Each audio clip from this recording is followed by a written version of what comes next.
En haut d'un poteau à Jacksonville, J.D. Thompson maintient Randall Champion avec son harnais et lui insuffle de l'air bouche à bouche après une décharge de 4000 volts.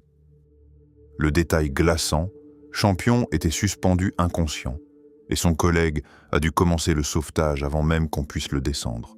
Le 18 juin 1964, au Monsoon Motor Lodge de Saint-Augustine, le gérant James Brock verse de l'acide chlorhydrique dans la piscine où des militants protestent contre la ségrégation.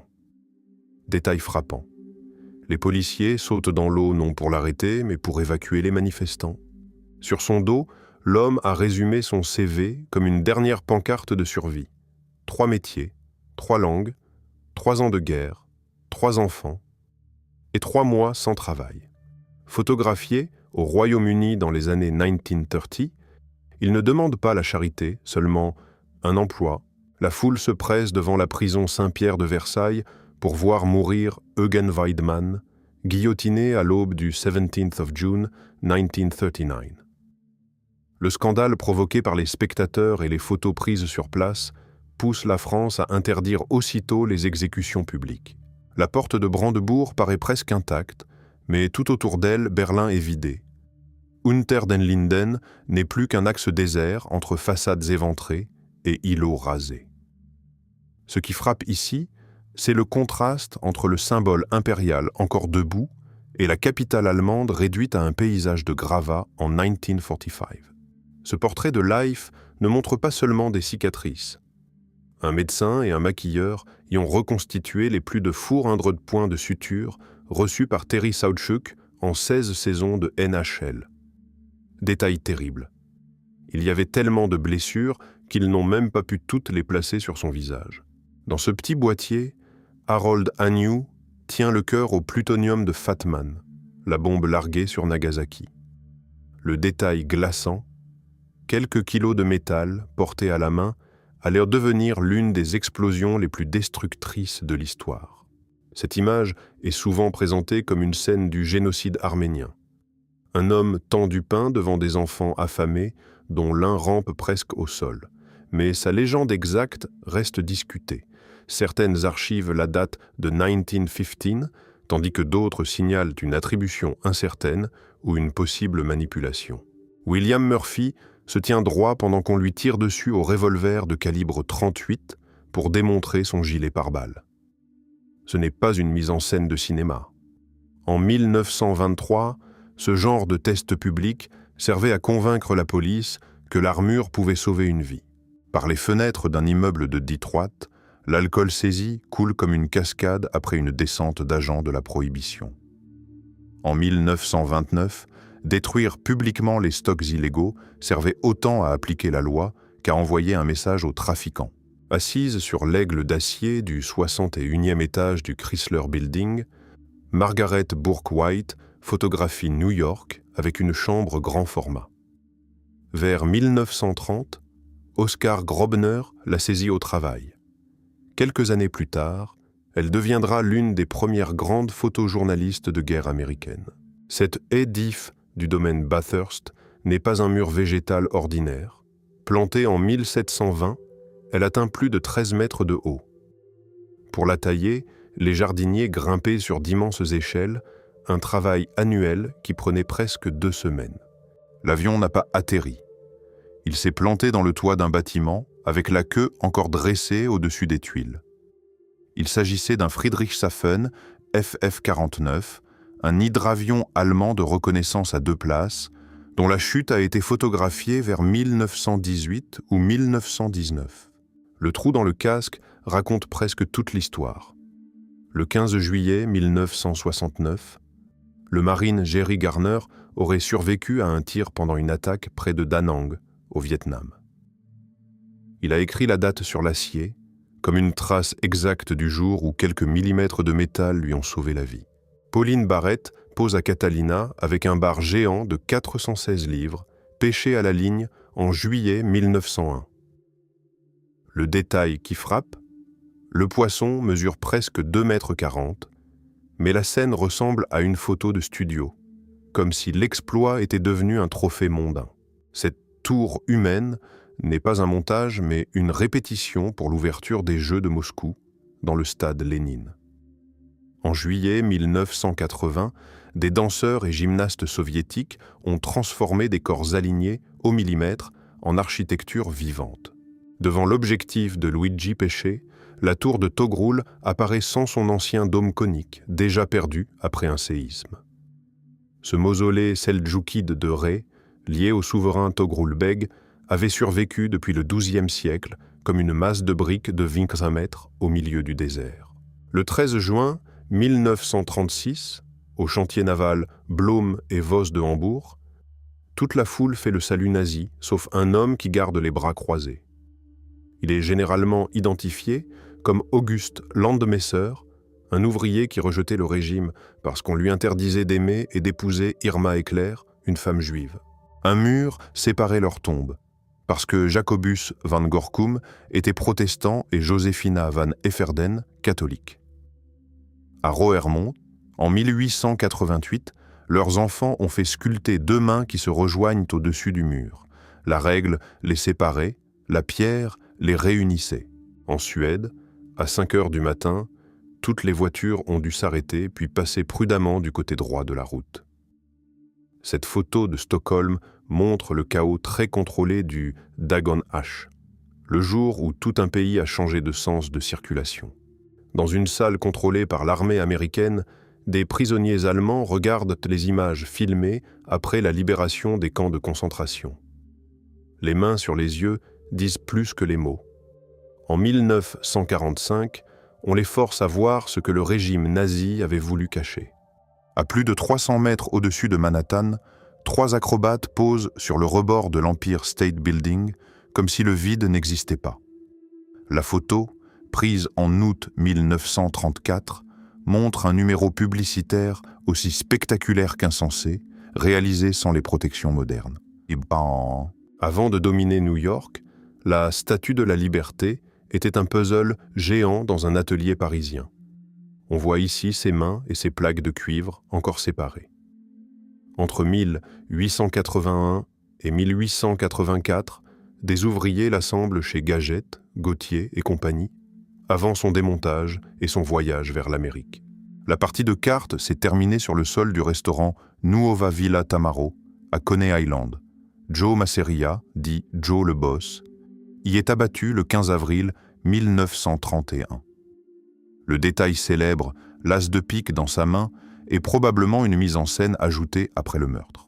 Sous le costume du xénomorphe se trouve Bolaji Badejo, un étudiant nigérian en design de 2,8 m, choisi pour sa silhouette presque inhumaine.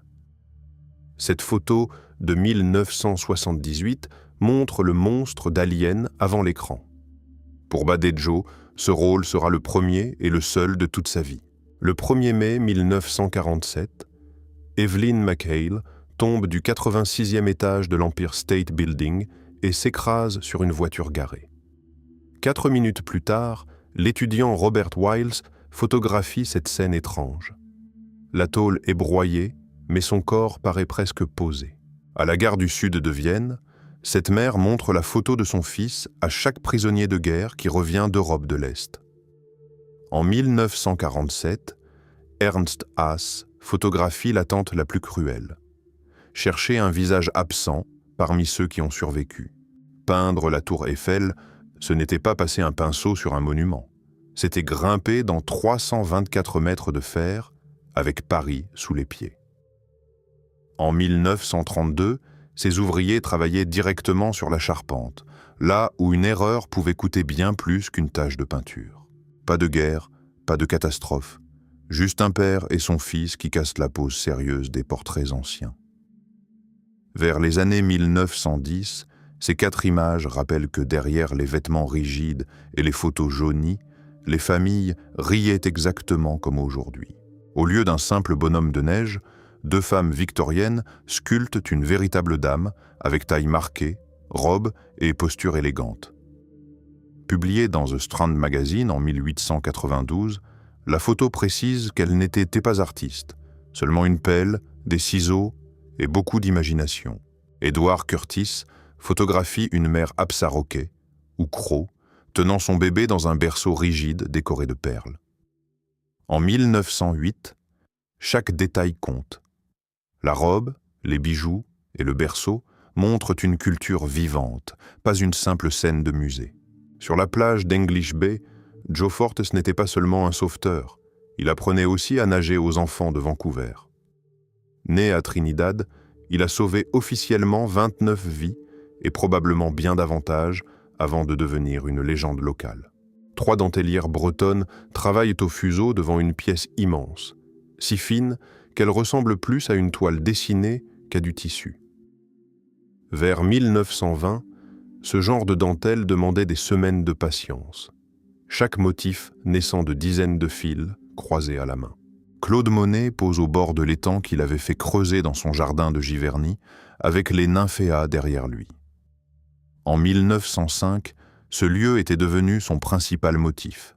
Il y revenait sans cesse pour peindre l'eau, les reflets et les plantes flottantes.